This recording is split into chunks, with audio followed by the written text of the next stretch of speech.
Bon, ce soir, The Big Dossier. D'habitude, je vous parle de choses que j'aime bien. Ce soir, je vais parler de quelque chose que je déteste. Ah là là. Le dossier dont je vais vous parler aujourd'hui, c'est à propos des NFT. J'avais envie de vous parler des NFT pour deux raisons, qui sont qu'il y a une actualité récente avec l'histoire de Kev Adams et du projet de long métrage d'animation Plush, donc forcément, ça m'a un peu relancé là-dessus. Et aussi parce qu'on commence à avoir un peu plus de recul sur qu'est-ce que c'est que cette économie, cette nouvelle manière de vendre et de faire circuler des œuvres d'art. Et est-ce que c'est quelque chose qui est intéressant pour nous en tant qu'artistes ou est-ce que c'est une grosse arnaque? Voilà, j'avais envie de revenir dessus avec un peu de recul.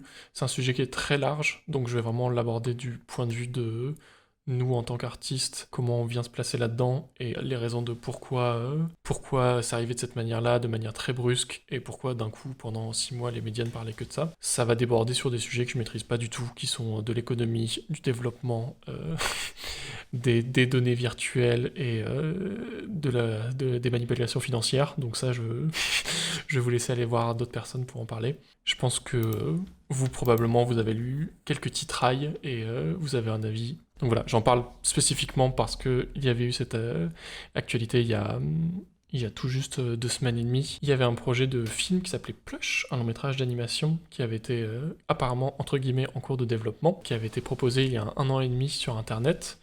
Un film qui s'intéresserait à des peluches de petits nounours.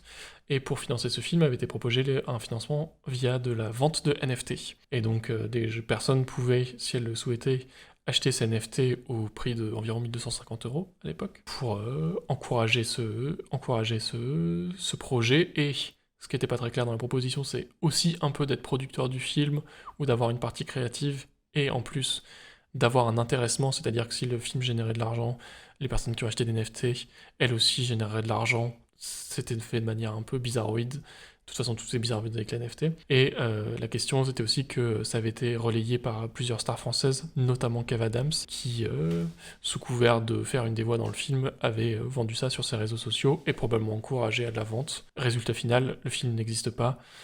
Tous les fonds qui ont été générés par ces NFT ont disparu dans une entreprise miroir à Dubaï. Et, voilà, quoi, tout le monde a perdu de l'argent et le film n'existera jamais. Et c'est probable qu'il n'y ait jamais eu de projet de film, mais juste un coup de pub pour vendre des NFT rapidement.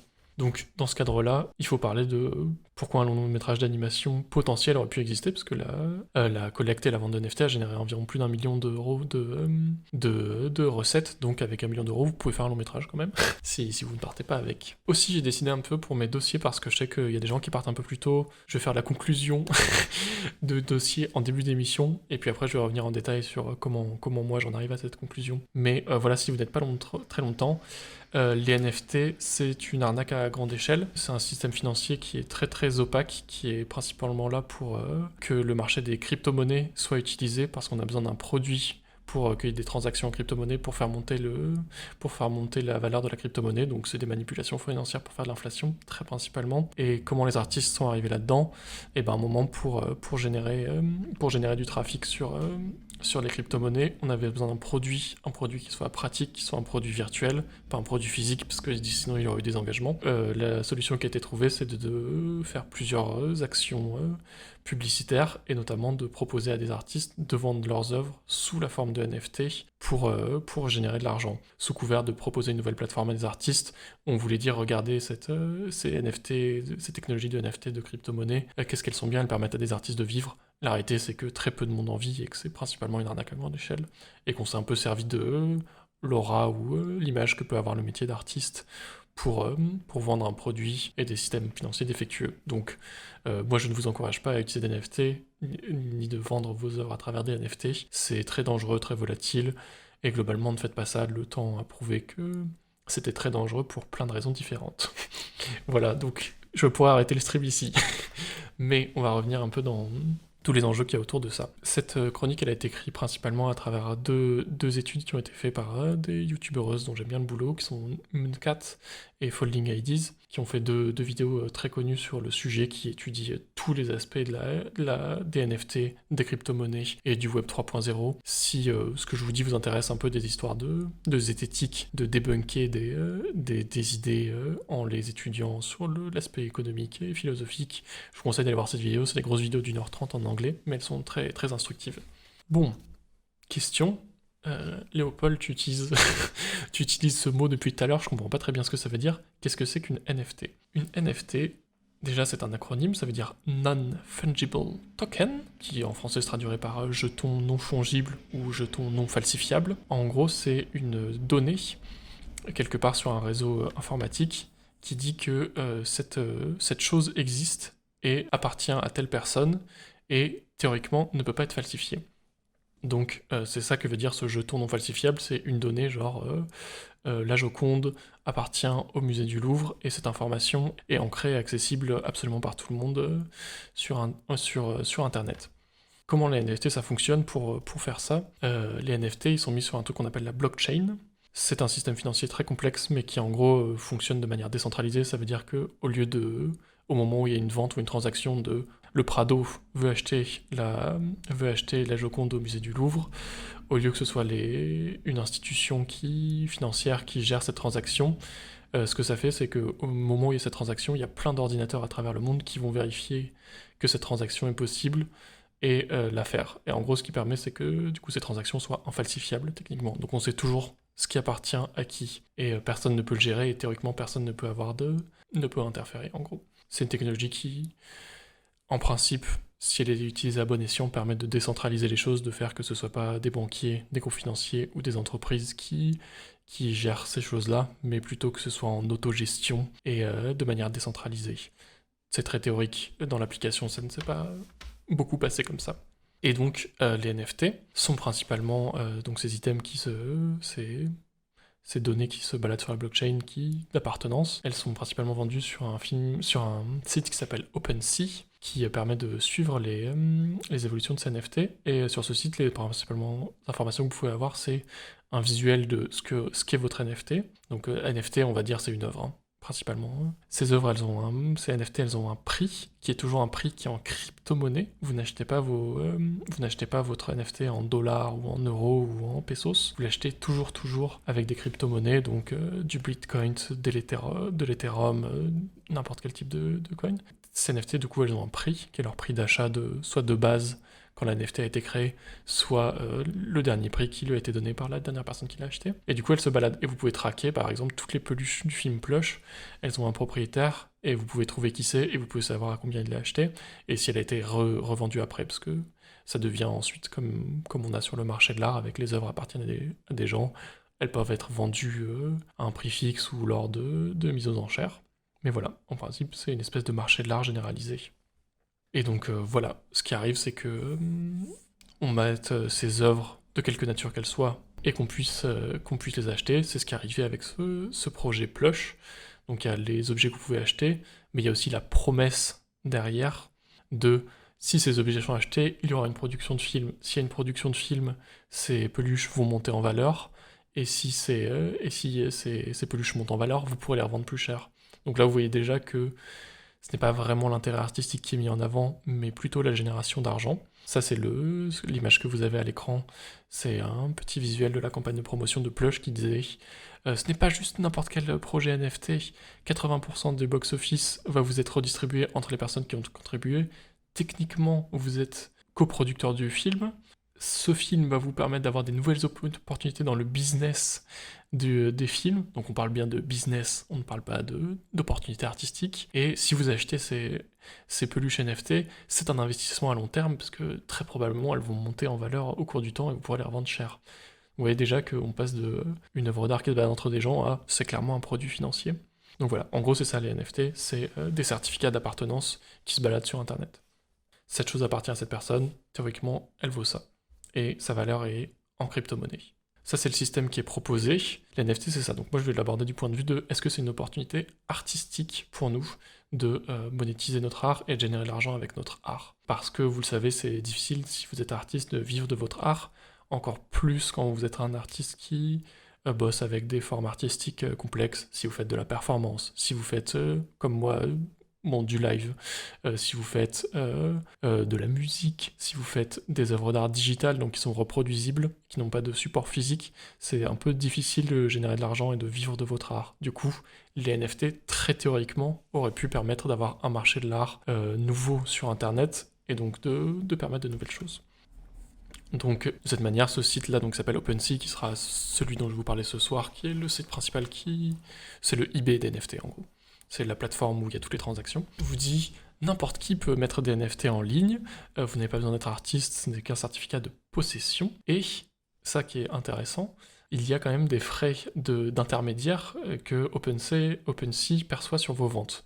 Les frais intermédiaires, c'est quelque chose qui est très embêtant quand on est artiste parce qu'il y a la même chose sur toutes les plateformes de financement, Patreon, Ko-fi, tout ça. Ils prennent une partie de l'argent en contrepartie de leur service. Mais voilà, donc en tout cas, ça n'enlève pas ce problème-là que OpenSea prend une partie de l'argent de vos ventes. Et aussi, pour les transactions financières, comme vous disiez des crypto-monnaies, il y a aussi une perception là-dessus. Donc, ça règle pas un des problèmes fondamentaux de la vente, puisque si vous êtes artiste numérique, vous pouvez faire un travail de commission et le vendre directement de particulier à particulier par message ou ce genre de choses. Donc, il y a déjà ce petit problème-là. En tout cas, la manière dont c'est arrivé, c'est que cette opportunité est arrivée et elle a été catapultée sur le marché public avec une vente très très record qui a fait beaucoup parler d'elle, qui est la vente de Beeple, qui a vendu un artiste américain du coup, de 3D d'animation principalement, qui a vendu pour 69,3 millions de dollars un ensemble de collections d'animations et de vidéos qu'il avait fait sur une douzaine d'années de sa vie. En gros, il faisait un espèce de Inktober qu'il a tenu sur 12 ans, et du coup, il avait 5000 jours, donc 5000 œuvres vidéo à vendre, et il a vendu ces 5000 œuvres vidéo pour 69 millions de dollars. Alors, l'info que vous donne pas forcément les titrailles, parce qu'il y a aussi beaucoup de manipulation des médias dans la perception des NFT, c'est qu'il a vendu ça pour 69,3 millions de dollars, mais ces 69 millions de dollars, ce n'est pas des millions de dollars, c'est un équivalent de la monnaie virtuelle, donc la crypto-monnaie qu'il a utilisée. Donc à cette époque-là, ça valait 69 millions, mais cette valeur peut changer, elle peut grossir, ce que tout le monde espère, mais elle peut aussi tout à fait baisser, et tant qu'il ne l'a pas retransporté en monnaie sonnante et trébuchante, c'est quand même un truc qui est très très volatile, quoi. Ça peut beaucoup perdre de valeur, et dans sa vente, il a touché que, il me semble, 30 millions de sa vente, car comme il a été vendu dans une vente aux enchères, et la Christie's, la maison qui a proposé son œuvre, a empoché plus de 50% environ 50% du prix de vente. Donc vous voyez qu'en termes d'opportunités, le chiffre est très impressionnant, mais il y a beaucoup de petites choses qui commencent à vous montrer des défauts qu'a ce système. Mais en tout cas, voilà, faites des œuvres d'art, vous pouvez les vendre en NFT, et 69 millions, n'importe qui vit toute sa vie avec ça, donc ça tout le monde va retenir le chiffre. On peut vendre des œuvres d'art numériques, donc entièrement des MP4 et des fichiers vidéo sur YouTube.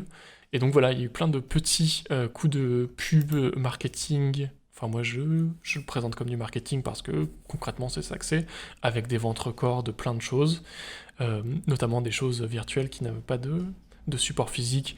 Le NFT du Nyan Cat qui a été vendu pour 500 000 dollars, enfin 300 Ethereum à l'époque. Ce qui était aussi étrange, c'est qu'on peut vendre des choses qui sont tout à fait même pas de support graphique en fait, parce que par exemple il y avait le premier tweet de Twitter qui avait été vendu pour une somme record de 2 millions, la NFT du script de Dune qui avait été acheté aussi pour une somme de 3 millions. Je vous rappelle tout de même que ça ne veut pas dire que vous avez la possession de quelque chose, vous avez le certificat NFT de cette chose.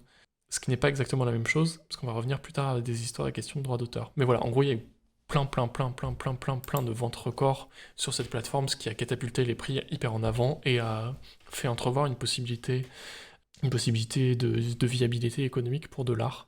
Et donc il y en a cette très très grande plateforme qui s'est mise en place. Vous verrez que c'est vraiment une forme de eBay avec des collections, des rangements, et tout a un prix, tout a des transactions, tout est très très très très basé sur la thune, hein. Là on est sur une plateforme qui est là pour vendre des produits, pas pour faire découvrir de l'art, quoi. J'ai fait un petit bilan, moi personnellement, comment je le perçois, de qu'est-ce que les NFT pourraient apporter et qu'est-ce qu'elles ne pourraient pas apporter. Je vais parler uniquement de la technologie pour l'instant. Ce qu'elle peut apporter, c'est que c'est une technologie qui permet de tracer où sont les œuvres en permanence, parce que c'est une information qui est publique et qui permet de bien montrer qu'elles sont uniques, parce qu'une œuvre unique a plus de valeur. Donc en tant qu'artiste, nous, ça nous intéresse de éventuellement vendre des originaux, parce que ça nous permet de gérer plus en vendant un original que de vendre des reproductions ou des tirages. Par exemple, si vous faites de la sérigraphie, vous vendez des tirages numérotés pour leur donner plus de valeur. Donc ça peut être intéressant, parce que sinon c'est difficile de savoir à qui appartient une œuvre numérique ou une œuvre qui par exemple aurait disparu. La proposition des ventes mondialisées, donc une plateforme internationale, et sans intermédiaire, ce qui ça du coup est faux, puisqu'on vous prend une partie de vos ventes, mais c'était quelque chose qui était très très mis en avant en disant vous pourrez avoir plus d'argent parce que on passe en crypto-monnaie, donc on vous prendra moins de commissions sur vos œuvres. Évidemment, le truc qui a été pire mis en avant, c'est le prix de vente élevé. Les œuvres d'art partent hyper cher, car les collectionneurs sont très très intéressés par les NFT, et donc vous pourrez faire beaucoup d'argent avec vos œuvres, plus que si vous les vendez dans un système traditionnel. Ça, c'est quelque chose qui est très débattable. Et ça qui, pour le coup, était intéressant, c'est qu'on pouvait monétiser des œuvres non physiques. Donc comme je vous le disais, des performances, des œuvres éphémères, des objets qui sont détruits, des réunions, des prises de parole, tout ce genre de choses qu'on peut avoir dans l'art contemporain, et dont il est difficile de vivre si vous êtes artiste dans ces domaines-là, auraient pu avoir une existence à travers les NFT. Donc ça, c'est les choses qui auraient été possibles, mais qui en fait sont pas spécifiques aux NFT, qui sont spécifiques à tout ce qui pourrait être sur la blockchain. Les problèmes qui se sont posés, et ils sont bien plus nombreux que ces NFT, c'est qu'il y a eu plein de défauts pratiques qui se sont mis en place au fur et à mesure que des gens ont commencé à tester ça. Donc toutes les personnes dont je vous ai parlé avant, qui ont généré de l'argent à travers NFT, pour la grande majorité, sont un peu revenus de leur grande vente, parce que tout a perdu beaucoup de valeur, et globalement, moi, pourquoi je dis que c'est une arnaque? Parce que c'est que des coûts de pub, on vend un truc très cher, la personne qui fait la première vente génère beaucoup d'argent, et ensuite le marché s'effondre. Donc cette partie-là, les raisons économiques, je vais vous en parler maintenant. Les cryptos, je vais pas en parler très longtemps, mais vous avez besoin de comprendre très simplement ce que c'est. Les crypto-monnaies, c'est des monnaies qui sont virtuelles. Ça veut dire que de la même manière que on ne passe pas par des cabinets artistiques pour acheter les NFT, les crypto-monnaies, elles sont stockées dans un serveur global. C'est une espèce de cloud, en gros, la blockchain, où les transactions peuvent avoir lieu sans qu'il y ait de manipulation, théoriquement. On a découvert avec le temps qu'il y avait plein de manipulations. Et du coup, c'est une monnaie virtuelle que vous pouvez acheter avec de l'argent de monnaie plus standard. Donc, avec vos euros, vous pouvez acheter des bitcoins, mais de la même manière que le cours du dollar ou le cours de l'euro change, le cours du bitcoin change avec le temps. Le bitcoin, c'est la monnaie historique qui existe depuis environ 2014, et comme vous pouvez le voir sur le graphe qui est à l'écran, n'a pas du tout évolué entre 2014 et 2018, et puis il y a eu un gros pic en fin 2017 et un gros pic en 2021-2022, ce que vous pouvez notamment beaucoup mettre, on peut beaucoup lier à la question des NFT, ce pic-là de 2021-2022, et pendant très longtemps, il a eu un succès vraiment de toute petite envergure, et principalement il était utilisé pour acheter des produits illégaux sur des sites illégaux comme The Silk Road, qui vous permettait d'acheter des armes, des produits stupéfiants, toutes sortes de choses illégales, et donc les crypto-monnaies permettaient d'avoir un portefeuille anonyme pour acheter des produits illégaux, donc c'était principalement utilisé sur ça, et après avec le temps on leur a trouvé d'autres choses, et du coup c'est devenu un marché très spéculatif. La grosse monnaie qui est utilisée principalement en ce moment pour vendre les NFT, c'est l'Ethereum, mais c'est exactement la même chose, un gros pic en fin 2017, puis un effondrement, un gros pic en 2020-2022, puis un effondrement à partir de mi-2022, et ça a beaucoup baissé 2022-2023.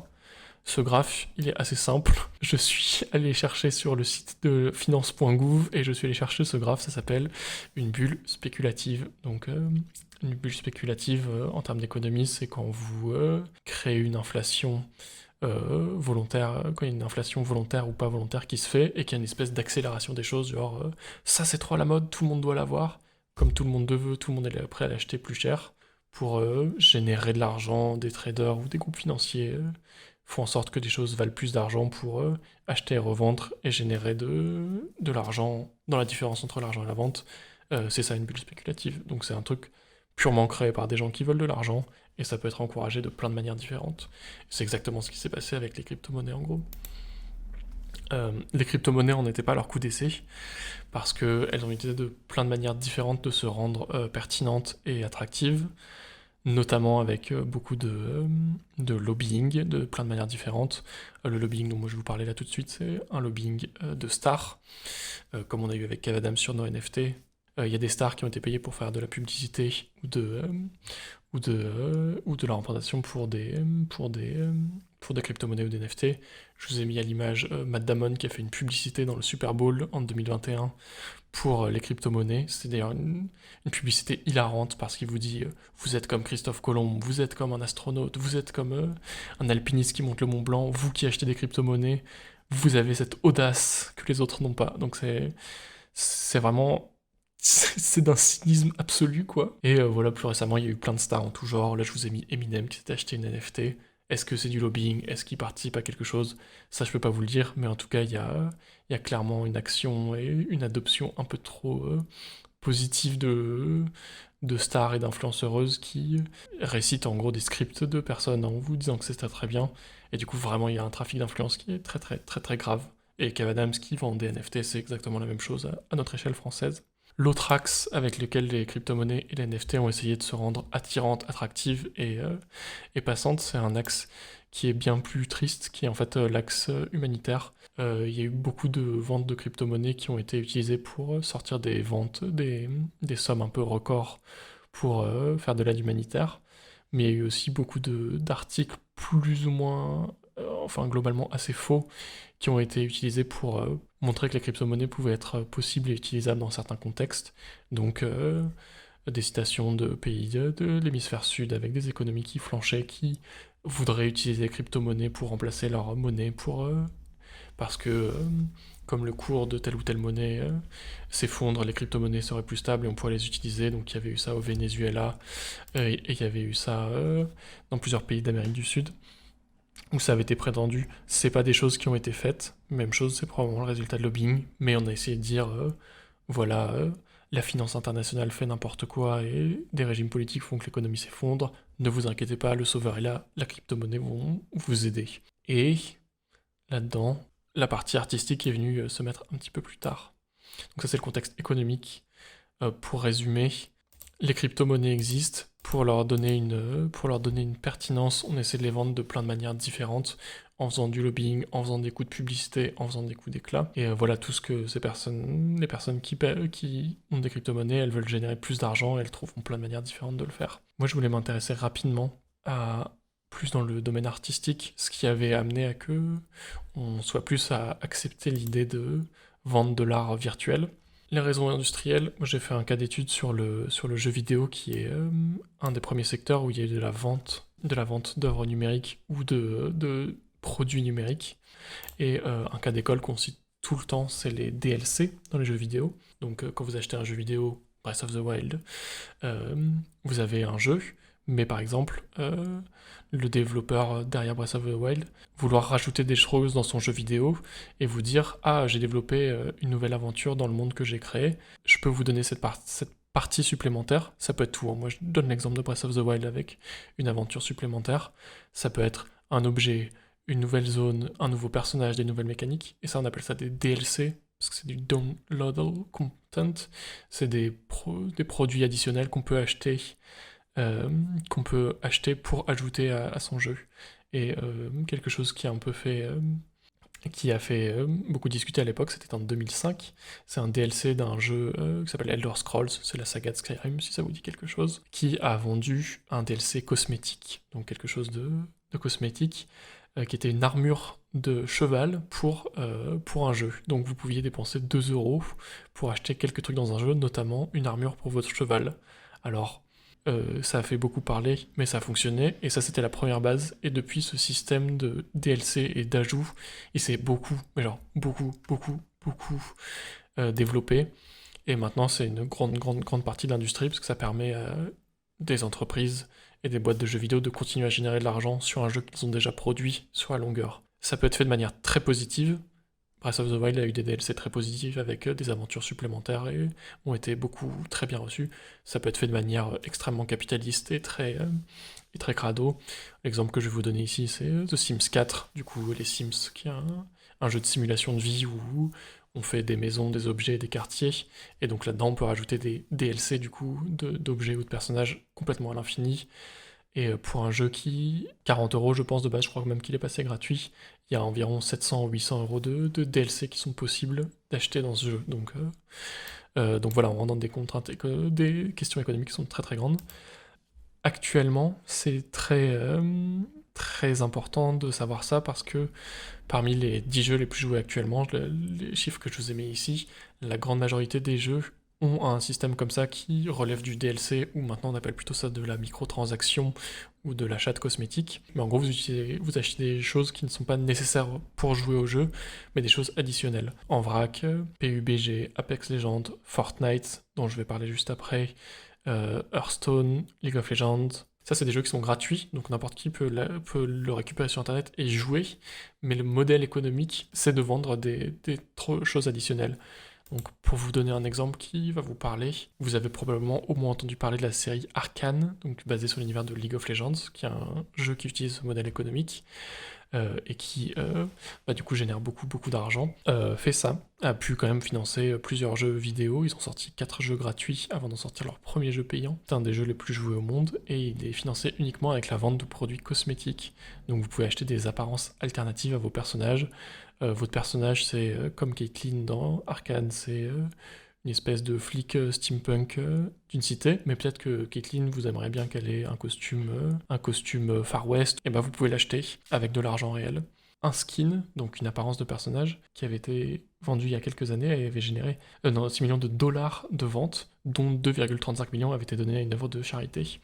Donc voilà, League of Legends, c'est un jeu qui a plus de 800 skins, donc vous pouvez imaginer la manne financière que ça peut représenter, et c'est pour ça que c'est une entreprise qui peut se permettre de financer comme ça une série de 8 épisodes de 40 minutes en 3D, et enfin la raison économique derrière l'œuvre d'art, elle est dans ces ventes de DLC et de produits cosmétiques. Malheureusement, c'est pas forcément fait de manière très bien.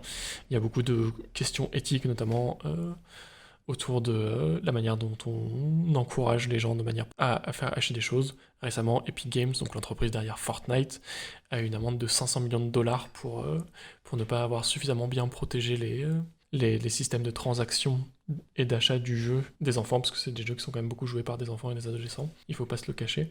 Bon, généralement les jeux comme ça utilisent plein de méthodes de vente. Les choses qu'on pourrait citer, c'est le fait que vous ne payez pas en argent réel, vous payez toujours dans une unité monétaire qui est dans le jeu, donc les V-Bucks pour Fortnite. On peut simplement faire la transition entre le fait qu'on puisse acheter des crypto-monnaies avec de l'argent, avec des euros, et que forcément, comme 1 euro n'est pas un crypto-monnaie, forcément vous allez perdre le sens des valeurs des choses. Et pour les enfants et pour les personnes qui n'arriveraient pas forcément à se contrôler en termes d'achat, c'est quand même très dangereux. Et puis il y a plein de méthodes un peu crado, d'utiliser des systèmes de disponibilité restreinte, de dire vous pouvez acheter cette apparence de ce personnage que vous adorez, mais seulement ce mois-ci, donc vraiment faut que vous l'achetiez maintenant, probablement vous l'achetez plus cher. Et voilà, et dans la question des NFT, les NFT se sont introduits dans le milieu du jeu vidéo, avec plein de choses, avec des saveurs de crado, vous pouvez acheter votre apparence de votre personnage, le casque, sa robe, sa paire de chaussures. Ce n'est plus juste un objet cosmétique, maintenant c'est aussi une NFT qui est disponible avec plein de systèmes comme ce jeu-là qui s'appelle Axie Infinity, qui a beaucoup fait parler de lui parce que c'est un jeu où vous pouvez gagner des NFT en jouant. Et donc l'idée c'est vous jouez à ce jeu, vous gagnez des NFT par le jeu, donc théoriquement gratuitement, même s'il y a en réalité un système financier, une espèce de pyramide de Ponzi qui est intégrée à l'économie de ce jeu pour faire en sorte qu'il y ait toujours de l'argent réel qui arrive, et vous pouvez imaginer que vous avez gagné de l'argent. Et ce projet-là d'Axie Infinity avait été en partie vendu sur le fait qu'il aurait permis à des gens de pays moins riches, là c'était le cas, c'était les Philippines, de générer suffisamment d'argent pour vivre. Donc voilà, on reste toujours dans cette zone très floue de exploitation publicitaire, exploitation humanitaire, et promesse de générer de l'argent un peu sorti de nulle part. Tous ces systèmes de microtransactions, d'objets virtuels, de DLC, de produits cosmétiques, ça fait à peu près une 15-20 d'années que c'est dans l'industrie du jeu vidéo, et que ça fonctionne très bien. Les jeux sur portable notamment utilisent beaucoup ce genre de choses, et donc c'est pas hyper surprenant que quand en 2021 on vous propose d'acheter des objets virtuels que sont les NFT, vous dites ah c'est peut-être possible, ça pourrait être un objet stylé, il peut y avoir psychologiquement ça a été prouvé sur les produits cosmétiques virtuels, que les gens sont contents d'avoir des objets pour les personnages qu'ils aiment bien, qui sont aussi contents d'aider à financer des entreprises dont ils aiment bien le boulot. Et parfois aussi, c'est complètement d'exploitation, d'addiction, mais ça me fonctionne sur beaucoup, beaucoup, beaucoup de gens, hein. On a eu un film Angry Bird aussi qui est principalement, enfin financé grâce à la vente de produits à l'intérieur du jeu. Donc ça génère beaucoup, beaucoup, beaucoup, beaucoup, beaucoup d'argent. Et donc c'est pas très surprenant que quand on arrive en 2021 et que les NFT arrivent, et ben il y a quand même un terrain qui soit propice à ce que les gens puissent faire l'acte conscient d'acheter des choses comme ça. Donc ça sort pas tout à fait de nulle part. C'est ça que je voulais expliquer un peu à travers cette section. Voilà. Pour finir, on va arriver à la partie qui nous intéresse un peu plus, c'est les conséquences artistiques que ça a sur nous. Donc, je résume très rapidement. Il y a des crypto-monnaies qui existent.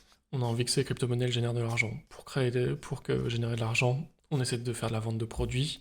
On teste plein de trucs différents avec quels produits on pourrait vendre avec les crypto-monnaies. Finalement, on arrive à la conclusion que vendre des œuvres d'art, ça pourrait être intéressant, parce que j'en ai pas parlé parce que je le connais pas assez bien, mais aussi le marché de l'art contemporain notamment a été beaucoup utilisé pour des transactions financières, du blanchissement d'argent, et aussi pour échapper aux taxes, parce que quand vous achetez des œuvres d'art ou quand vous donnez à certaines associations, vous pouvez réduire vos impôts selon certaines législations. Donc il y avait aussi cette partie-là qui a fait qu'on arrive au secteur artistique pour les NFT, et notamment au secteur artistique virtuel, parce que, même chose, c'est plus dur de prouver une arnaque virtuelle, parce que le produit n'existe pas réellement, et aussi il y a un gros flou juridique sur le droit d'auteur des œuvres numériques. Donc c'est tombé pile sur notre petit domaine à nous de faire de l'illustration et des dessins et des œuvres d'art numérique, et ouais, on se l'est pris en plein dans la gueule. Donc voilà, moi je voulais développer ici les conséquences artistiques des NFT. Premier problème que j'ai noté, Euh, avec les NFT sont venus une nouvelle culture visuelle, donc vraiment du graphisme, de l'image, ce que je traite d'habitude, une culture visuelle vraiment très très pauvre. Là je vous montre ce petit personnage de chimpanzé rouge, c'est les Bored Ape Yacht Club, c'est une collection de NFT du club de yacht des chimpanzés. Pour vendre des NFT, généralement, on vend des très très grosses collections. On vend pas un produit unique, on vend des fragments d'une collection. Et du coup, autour de ça, c'est créé beaucoup une culture visuelle basée déjà sur les domaines de la crypto-monnaie, mais aussi de certains secteurs de la communauté internet. Je vous ai mis un petit ensemble d'images. Il y a vraiment un truc visuel avec le personnage de Pepe the Frog, qui est un personnage d'illustration qui est présent sur beaucoup de sites comme Reddit, 4chan, ce genre, et des lieux où il y a des discussions sur les crypto-monnaies. La hache en B que tient ce personnage ici, c'est le B du Bitcoin. Vous avez le Dogecoin, qui est une crypto-monnaie qui existe, qui est basée sur un mème avec un petit chien, le Shiba Inu, et au milieu, là, vous avez une petite image avec généralement beaucoup de mèmes, Mark Zuckerberg, le métaverse, cette petite icône-là, le double losange, c'est le logo de... En fait, il y a toute une culture visuelle qui est vraiment assez pauvre, qui est de la culture du mème, du dessin vite fait sur clip art, vraiment crado, qui est pas très très belle, qui a été beaucoup mis en avant dans les toutes premières NFT. La collection la plus connue de NFT étant cette collection-là qui s'appelle The Bored Ape Yacht Club, où c'est plein de versions d'un même profil de personnage de chimpanzé qui s'ennuie avec juste des micro-variations de costumes, d'éléments, et globalement la culture visuelle NFT elle est très très influencée par les mêmes, la culture internet, et surtout pas forcément des œuvres d'art très très poussées, mais des œuvres beaucoup orientées vers le fait qu'elles soit elles doivent être déclinées de plein de manières différentes. Toutes les arnaques de NFT, c'est plutôt que faire... on fait quelques très très grosses ventes, mais aussi on prend un petit peu d'argent chez plein de personnes qui pourraient être intéressées, ce qui explique le fait que ce soit des collections et pas... Enfin, peu de monde peut foutre 69 millions d'euros dans une œuvre d'art, mais si on vous laisse la porte ouverte en vous disant peut-être que vous pouvez acheter ce NFT là, il est juste à 50 €, il est juste à 100 €, et probablement que vous allez tripler sa valeur sous 3 ans, bah vous allez être intéressé. C'est des arnaques à grande échelle, donc on accepte de vendre des trucs moins chers si on les vend à plein de monde. Ce qui explique cette déclinaison en beaucoup de collections. Le financement des NFT a permis de faire des débuts de séries d'animation, donc je vais vous passer quelques extraits. Je ne peux pas résister à vous montrer quelques images de The Red Ape Family, du coup, qui est une série, enfin un début de série qui s'est arrêté depuis, mais qui était basé sur l'univers justement des beaux Red Ape. Je vous laisse constater vous-même la qualité visuelle de la série. On dirait un gros shitpost internet qui reprend globalement sa très envie d'être Rick and Morty, mais ça ne réussit pas vraiment, quoi. C'est de l'humour caca-prout, c'est de l'humour crypto-monnaie. Et voilà le style visuel. Bon, je vous laisse quelques images. Mais c'est la série iconique des NFT. Hein.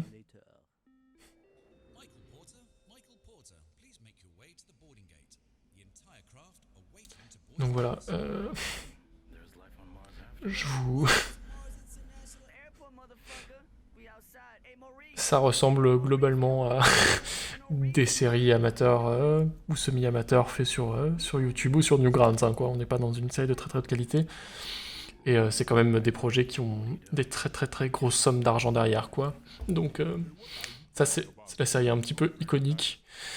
Je vous en montre une autre pour vous montrer cette culture un peu dégénérescente. C'est une pub 3D pour Cryptoland, le pays des crypto-monnaies. Cette fois-ci c'est en 3D, donc c'est un peu notre style visuel. Crypto degen with a crush for crypto kitties. I'm on my way to Cryptoland, the #1 crypto destination on Earth where crypto enthusiasts, or cryptolanders like we're called here, can meet with like-minded individuals and... Donc le pitch de cette série, de ce court-métrage, c'est que c'est quelqu'un qui a acheté une NFT et du coup qui a un t-shirt Bitcoin, hein, déjà, je vous permets de le noter, mais aussi va partir sur une île déserte privée où il n'y a que les gens qui ont acheté des trucs de blockchain. Donc j'ai pas trop besoin de vous préciser que l'imaginaire d'NFT, c'est on va tous devenir millionnaires et tant pis pour les pauvres, quoi. Hein. Donc voilà, après il arrive sur son île, ça ressemble à Beverly Hills parce qu'on parle quand même beaucoup de devenir riche aux États-Unis, hein, parce que c'est principalement de là-bas que ça vient, hein, les NFT, les crypto-monnaies. Et voilà, hein, c'est vous allez être riche, vous allez être beau, vous allez faire de la thune. Je vous passe le passage où, si vous êtes en études d'art, vous avez probablement étudié cette pub qui dit s'il a l'argent, il a la voiture, s'il a la voiture, il aura la femme, qui est une pub extrêmement misogyne, mais qui montre un peu le type de narratif qu'on veut donner à ces entreprises-là de vous êtes un pauvre gars qui a pas beaucoup d'argent, mais vous allez investir dans un projet révolutionnaire. Ce projet révolutionnaire va vous permettre d'avoir beaucoup d'argent, et avec tout cet argent va revenir une reconnaissance sociale, de l'argent et un succès aussi en amour. Bon, hein, je ne passe pas l'entièreté de tout ça. Mais ouais, on est vraiment dans ce type de production, quoi. Et rappelez-vous qu'avant je vous parlais de vente en millions et dizaines de millions d'euros. C'est un peu difficile de croire que si les NFT permettent de générer des dizaines de millions d'euros de recettes, on puisse avoir un résultat visuel qui est comme ça, quoi. Parce que on peut critiquer que Arcane soit financé par les cosmétiques de League of Legends, mais au moins Arcane c'est bien et c'est beau, quoi. Faut pas déconner. Là, clairement, ça pue un peu les artistes exploités et tout ça. Ah oui, donc là on arrive enfin à la fille qui va réussir à draguer parce que maintenant qu'il est riche, il arrive à draguer des meufs alors qu'avant il n'y arrivait pas. Vraiment, on est dans un fantasme d'un pathétique assez développé. Voilà, donc généralement les styles visuels présentés par les NFT sont particulièrement moches, pas très inspirés. La dernière chose que je voulais... Incel Coin. Ouais, j'ai vu... En traînant sur OpenSea, vous verrez qu'il y a beaucoup de NFT de choses pornographiques. Donc ouais, on sent que c'est les communautés où le genre d'humour, le porno c'est rigolo et lol. C'est un peu ça, hein, l'ambiance NFT. Je ne cache pas. Donc voilà, la deuxième partie que je voulais dire, c'est les NFT, c'est aussi un art qui est industriel et volatile. Industriel, parce qu'il faut le fabriquer en quantité industrielle pour le vendre plein de petits morceaux à la fois, parce qu'on veut faire des arnaques de masse, et volatile parce que on peut rapidement perdre la valeur des choses, et des projets peuvent s'effondrer très rapidement. Généralement, la majorité des projets dont je vous parle, il y a des milliers, voire des dizaines de milliers de petites œuvres de cette collection, de NFT de cette collection qui sont créées, et il n'y a qu'une toute petite partie qui est vendue, mais c'est l'essentiel de l'argent qui va être généré. C'est pour ça qu'une des méthodes les plus classiques dans les NFT et les crypto-monnaies, c'est que vous faites ce qu'on appelle un rug pull, c'est-à-dire tirer le tapis, c'est vous survendez votre projet, vous générez un maximum d'argent très rapidement sur les premières ventes, et quand tout le monde commence à se dire on m'a encouragé à aller très très vite acheter cette NFT parce que apparemment elle a gagné beaucoup d'argent, mais j'ai l'impression que le projet de film Plush n'avance pas trop, et bah là vous êtes barré. C'est ça le rug pull, c'est vous faites monter quelqu'un sur un tapis et puis après vous le tirez en dessous, et pendant qu'il est par terre au sol, bah vous vous barrez avec son statue. Donc ouais, c'est ça que je veux dire par volatile. Donc voilà. Donc comme je vous l'ai dit, c'est très très industriel, avec beaucoup de reproductions à la fois d'œuvres préexistantes, donc beaucoup de mèmes, beaucoup de modèles 3D qui rappellent Minecraft. Là, c'est encore Pepe the Frog, du pixel art parce que c'est facile à fabriquer en masse. Celle que j'ai choisi d'étudier ici, c'est, vous voyez, c'est des petites icônes de personnages mignons. Et il y en a 9999, c'est-à-dire que ce petit personnage en fond, il y en a 9999 qui ont été générés, et en fait sont générés par combinaison, c'est-à-dire que au lieu de fabriquer tous ces personnages, vous fabriquez une silhouette, vous fabriquez une veste, un t-shirt, un débardeur, une robe, vous changez la peau des personnages, et vous demandez à un logiciel de faire plein de combinaisons différentes, changer le papier par derrière, et hop, c'est une nouvelle NFT. Donc ces œuvres, elles sont très très pauvres, parce que, donc, comme vous le voyez ici, c'est un personnage avec un chapeau orange. Il est quand même très similaire du personnage avec le chapeau orange juste à côté, et c'est un peu ça tout le temps. Et puis c'est d'une grosse pauvreté, puisque c'est quelque chose qui a déjà été plus ou moins élucidé par le milieu du jeu vidéo. Ça reprend la technologie des générateurs de personnages. Au lieu de fabriquer un personnage particulier, vous fabriquez plein de petites parties interchangeables, et comme ça, vous avez une infinité de NFT possibles. Donc par nature, ce sera insipide. À savoir que l'industrie du jeu vidéo a aussi produit quelque chose d'intéressant, la génération procédurale.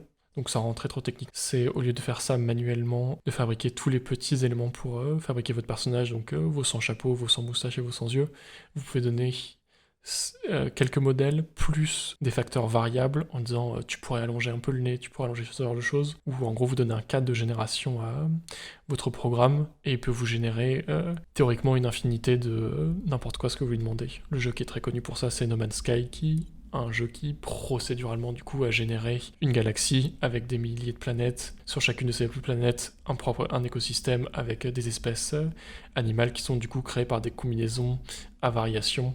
Donc c'est ça qu'on appelle le procédural. Donc techniquement il y a la technologie actuellement pour créer des choses de manière très industrielle. Donc on n'est pas vraiment encouragé à une démarche artistique, mais plus à une démarche industrielle. Évidemment actuellement les IA permettent ça de manière complètement facile et très abusive. La prochaine section qui est intéressante, c'est que c'est des plateformes qui sont hyper instables, du coup pas du tout propices à faire des projets artistiques long terme. Plush, c'est exactement l'exemple de ça. Pour que le film, si film il y avait dû avoir, l'argent qui avait été généré aurait dû servir à faire composer une équipe, faire créer des choses, et probablement un long métrage d'animation, ça se fabrique sur plusieurs années. Donc il aurait fallu que ce projet de NFT soit viable plusieurs années.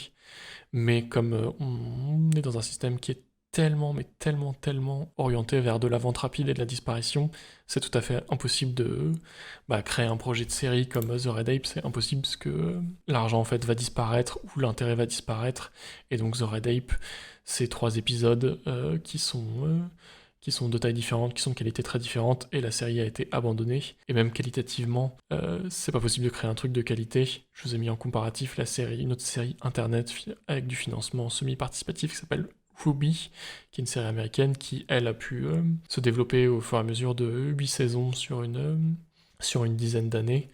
Et voilà, et de manière générale, en termes de retour artistique, comme tout est fait dans la précipitation, le manque de réflexion, l'envie de se faire un petit billet rapide, on peut pas avoir des projets ambitieux et à long terme qui se développent avec des technologies NFT parce que c'est trop volatile. Et ça se voit, toutes les œuvres d'art NFT se font énormément critiquer pour leur qualité et leur manque de profondeur.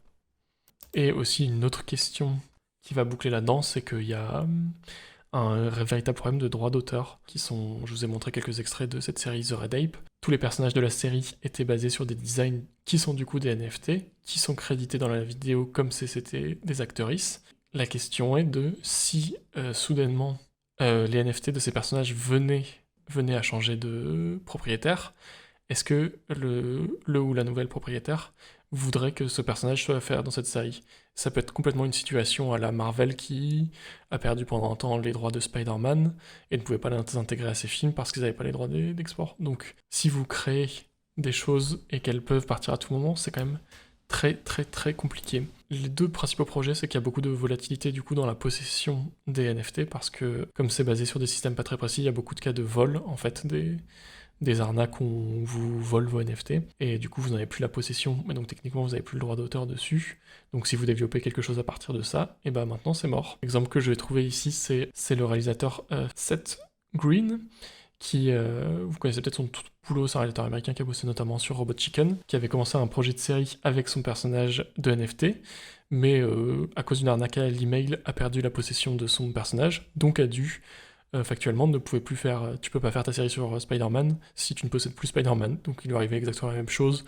Bon, je sais pas à quel point le projet était sérieux, je pense que c'est un peu le truc étant, si le droit d'auteur est aussi fluctuant et aussi sensible à un hack ou à quelque chose comme ça, vu que c'est géré de manière décentralisée et qu'une fois qu'une transaction est faite, on ne peut pas revenir en arrière, et ben ça peut dire qu'à n'importe quel moment vous pouvez perdre la propriété de ce que vous avez créé ou de ce que vous possédez, et il n'y a aucun retour en arrière, donc c'est hyper dangereux. Et d'autres exemples intéressants qui ont été faits, c'est un groupe collectif qui avait acheté le script de Dune de Jodorowsky qui n'avait pas été produit, mais qui voulait exploiter ça pour probablement le revendre ou faire un projet par-dessus, sauf que acheter une NFT du visuel du script de Dune de Jodorowsky ne vous donne pas les droits sur le travail de Jodorowsky et de toutes ses équipes, ni sur le droit de Frank Herbert et de Dune, mais c'est quand même une arnaque qui a réussi à générer 3 millions de dollars, donc il y a quand même un petit paquet de gens qui se sont fait avoir par ça, quoi.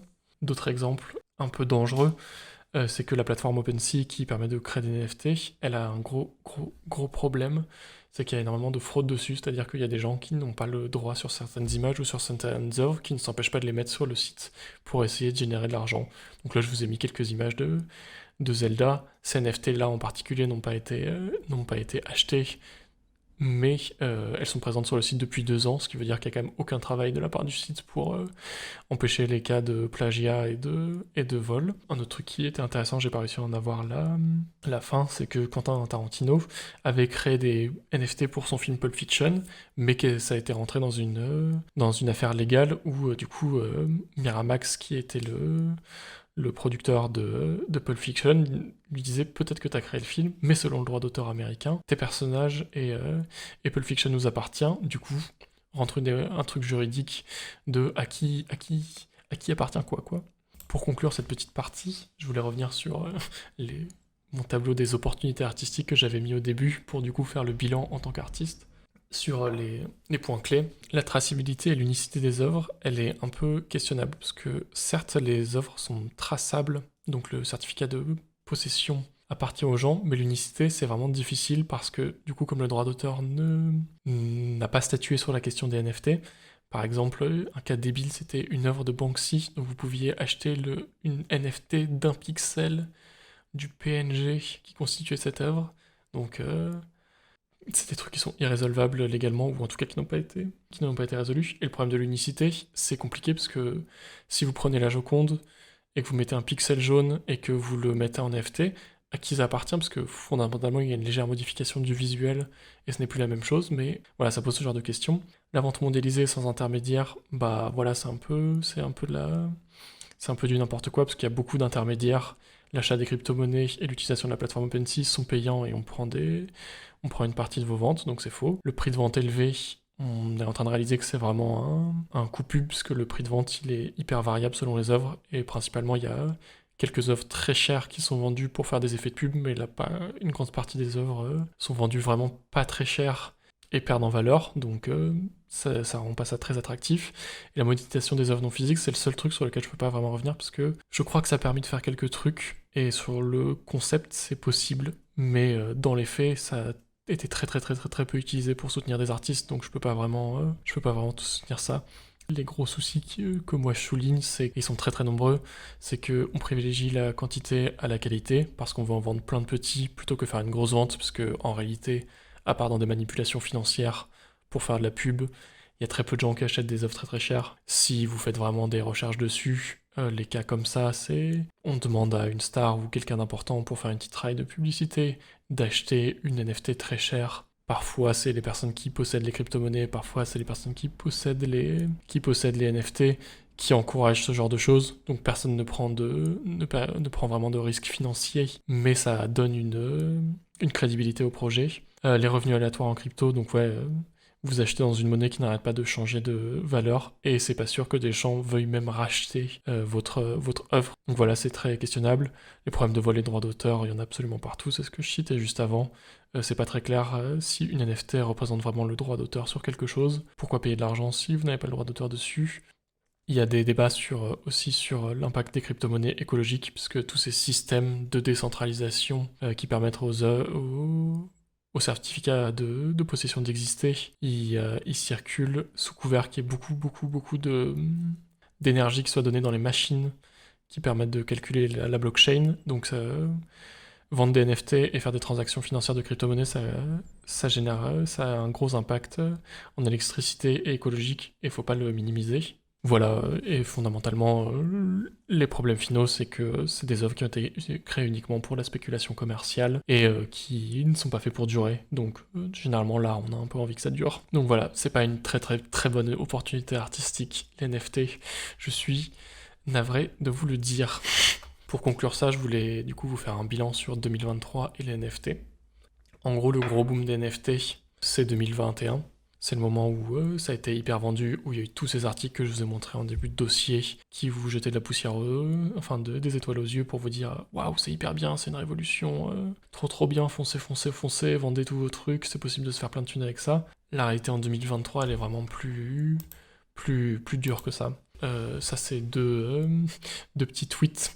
OpenSea, du coup, la plateforme de vente de NFT, qui s'est rendu compte que 80% des NFT créés sur leur site étaient des NFT plagiés ou du spam, des gens qui allaient mettre des fausses œuvres sur le site pour se moquer des NFT. Donc, c'est-à-dire que quand même 80% des choses qui sont mises sur le site enfreignent le droit d'auteur. Et aussi, le milieu des NFT et des crypto-monnaies sont maintenant bien connus pour toutes leurs histoires d'arnaques de plein de manières différentes. En gros, les NFT, si je peux simplifier à ça, le système de vente, c'est du Le Bon Coin avec un gros impact écologique et beaucoup de gens qui prennent une partie de l'argent des transactions pour eux. Et généralement, comme toujours, l'argent des ventes d'NFT profite principalement aux gens qui ont mis le système en place, ou les premières personnes qui ont créé la crypto-monnaie, qui ont créé la collection de NFT, parce que comme la valeur n'arrête pas de descendre après, soit vous étiez là au début pour créer l'arnaque, soit vous êtes la personne qui vous êtes fait arnaquer et vous essayez de gratter ce que vous pouvez encore gratter après, mais le gros de l'argent a été fait. Voilà, donc des exemples de ça, c'est la fameuse histoire du tweet, le premier tweet de Twitter acheté à 2,9 millions de dollars à l'époque. Il a essayé de le revendre là en avril dernier, et il n'a pas réussi à le vendre pour la somme de 10 000 dollars. Le mec a perdu 3 millions alors qu'il espérait en gagner. Donc j'imagine que ce n'est pas un marché très fiable. Beaucoup d'articles en ce moment reviennent sur des histoires de NFT, notamment en mars dernier, il y a eu la Paris Blockchain Week, un événement qui est là pour promouvoir du coup ce système de blockchain de quel dépendent les NFT, et apparemment toutes les personnes très très impliquées dans le milieu ont commencé à se barrer parce que la mauvaise réputation des NFT n'est plus à faire, et donc ça devient un marché moins intéressant. Et plein de stars, du coup Eminem, Madonna et Neymar, la cité dans l'article, sont des personnes qui ont acheté des NFT et tout a perdu en valeur. Moi, dans les domaines qui nous intéressent, faut voir que les entreprises actuellement professionnelles dans nos domaines de l'image qui essaient encore de générer de l'argent à l'NFT, j'ai trouvé une sélection absolument délicieuse d'entreprises qu'on adore qui vraiment utilisent des NFT pour faire des belles choses. J'ai donc trouvé Boulinsart qui essaie de vendre des NFT de l'affiche de Tintin pour 600 balles pièce pour acheter une NFT d'une partie d'une couverture de Tintin. Bon, Boulinsart, on les connaît, hein, c'est clairement des gens qui exploitent du droit d'auteur pour générer plein de thunes et qui n'ont aucun scrupule et aucune envie artistique. Surtout que, compte de la débilité, ils vendent des NFT, mais avec les NFT, ils vous vendent une reproduction de l'œuvre dans un cadre pour que quand même vous ayez un objet physique qui représente les 600 balles que vous avez mis dans votre NFT à la con. Square Enix, un gros développeur de jeux vidéo japonais, qui est derrière notamment la saga des Final Fantasy, est toujours à fond dans son délire de vendre NFT. Square Enix sont quand même très très connus pour avoir des plans financiers pourraves et essayer de générer de l'argent de toutes les manières possibles. Et autre studio qu'on aime détester, Ubisoft, qui est à fond dans les NFT aussi, qui utilise plein d'arguments un peu débiles pour essayer de les vendre et qui a créé une collection de NFT avec Les Lapins Crétins, une saga spécialement destinée aux enfants pour générer un petit peu d'argent. Donc voilà, clairement, on est dans des entreprises qui utilisent des exploitations de licences artistiques pour vendre des choses parce que les gens se disent ah bah Tintin c'est mon enfance, ah bah les Lapins Crétins c'est mon enfance, ça me ferait plaisir d'avoir une petite œuvre en lien avec ça. Et voilà, genre c'est vraiment genre pas de race quoi, juste pas de race, je sais pas quoi dire. Et si vous voulez le dernier exemple, et c'est très c'est le point de non-retour, qui c'est qui a utilisé les NFT pour se faire de la thune? C'est le père Trump, du coup, si vous aviez raté cette excellente nouvelle. Oui, c'est le point Godwin, c'est le point Trump. Euh, du coup, Donald Trump, ex-président des États-Unis, mis en cause dans beaucoup d'affaires de justice, a créé en septembre dernier une collection de NFT le mettant en scène dans une variété de situations très virilistes, en rockstar, en GI, en prince, en biker. Et il en a vendu tellement qu'il a généré plusieurs millions et qu'il en a revendu là actuellement une deuxième collection. Donc voilà, si Trump vend des NFT, est-ce que vous êtes dans la même case que Trump? Moi je le mets juste pour la blague, mais vous voyez un peu quel genre de profil ça attire. Parce que bon, si vous ne saviez pas, Trump avant d'être président était quelqu'un qui était beaucoup dans le milieu de l'entrepreneuriat, la finance. Et donc on arrive nous à notre exemple français, Kev Adams, qui vend un projet de NFT, et quand il se rend compte que c'est une grosse arnaque, dit mais je n'avais rien à voir avec ça. Et actuellement, la dernière petite chose qui pourrait malheureusement relancer les NFT, qui sont du coup en grosse perte de vitesse, c'est l'arrivée des IA sur le marché. Je vous le disais, encore actuellement, les gens qui veulent juste générer de l'argent avec les NFT, du coup qui ne sont pas forcément artistes et qui n'ont pas vraiment de produits à vendre, dépendaient quand même des artistes pour créer des bases de collection. Et ben maintenant on n'aura même plus besoin des artistes parce que les IA arrivent, et si vous voulez créer des images ou des œuvres d'art entre guillemets en très grande quantité, sans aucun background artistique, ni études, ni expérience, et ben maintenant les IA vous permettent de faire ça en masse. C'est évident qu'il va y avoir une relance probablement à plus petite échelle et avec moins d'envergure de nouvelles arnaques NFT avec des générations d'IA.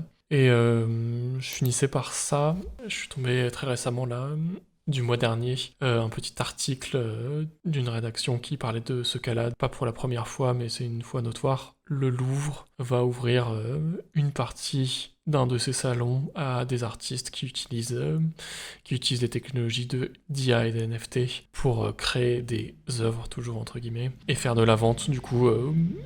Pour voir un peu le genre de personne qui était encore dans ce genre de délire, je suis allé creuser le profil de cette personne. Du coup, cet article a été relayé par Laurent Dubous, qui a un avatar de NFT, et il mettait en avant l'œuvre, toujours entre guillemets, d'une dénommée Claire Silver, qui a elle aussi une NFT comme image de profil. Et donc vous pouvez voir du coup une des œuvres, toujours entre guillemets, qui du coup représente un espèce de collage impressionnant si on passe juste les yeux dessus, mais dès que vous commencez à regarder en détail, qui présente tous les défauts de l'IA, c'est-à-dire que c'est un mélange du style de Van Gogh avec un personnage une personne asiatique maquillée avec des espèces de mains écrasées avec pas assez de doigts et une perspective toute pétée derrière. Donc on est content qu'une œuvre d'art qui ne crée rien, parce que c'est basé sur les œuvres de Van Gogh et d'autres artistes d'internet, soit présentée au Louvre, et que des espaces artistiques donnent la possibilité à ce genre de personnes, en creusant un petit peu le fil Twitter de cette personne, qui évidemment est très active sur les réseaux sociaux pour essayer de vendre son art. On voit que la moitié de ses tweets consiste à réclamer le travail des intelligences artificielles comme une performance artistique, comme quelque chose qui doit être reconnu, et que personne ne devrait critiquer les impacts et l'importance des NFT. En citant en 2018, tout le monde se moquait des IA et des NFT. En 2021, tout le monde a dit que c'était le futur, et maintenant tout le monde est en train de dire que ça l'est pas. Tout le monde est débile, et il y a les NFT et les cryptos, c'est l'avenir.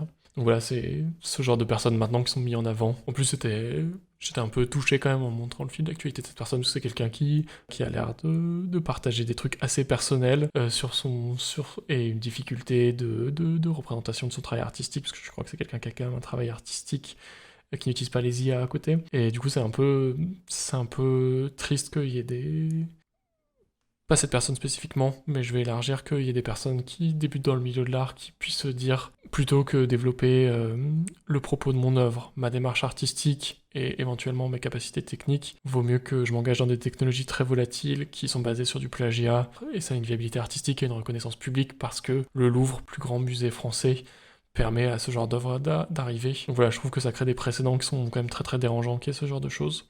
Donc je ne peux pas m'empêcher de le critiquer. Voilà. Eh bien, voilà, c'est à peu près tout pour ce dossier. Je finis par cette belle image du logo de mon stream qui devient cet immonde personnage de singe. Je m'en veux un peu d'avoir décidé ça. Pour moi, c'est quand même important de faire ça parce que même si tout le monde a beaucoup critiqué et que je pense pas que il y a beaucoup de monde qui tombe encore dans des arnaques de vente et d'acquisition de NFT, je voulais vraiment faire comprendre ce genre de choses à vous pour que vous puissiez éventuellement en parler autour de vous, de bien comprendre les enjeux qu'il y a autour de ça. C'est très probable qu'il y ait une remontée dans les prochains mois, prochaines années, ou qu'il y ait des modèles financiers similaires qui viennent dans les prochaines années. Et il faut vraiment pas que nous, en tant que communauté artistique ou de personnes qui sont intéressées par les domaines de l'art, qu'on laisse entendre que c'est possible de faire ce genre de choses et de laisser des personnes qui n'ont rien à voir avec, qui n'ont aucune intention artistique, venir dans notre domaine, se servir de nous pour vendre des œuvres d'art, spéculer dessus, et finalement, c'est toujours les artistes qui se font avoir au final en vrai. Hein. Tout ce que ces personnes veulent, c'est un produit à vendre, un produit qui soit pratique et faisable. Donc voilà, j'espère que c'est utile, j'espère que je vous ai appris quelques trucs, reposez-vous bien, regardez des bons films, lisez des bons livres, et puis créez des choses qui vous font plaisir surtout. Je vous fais des gros bisous, ciao ciao.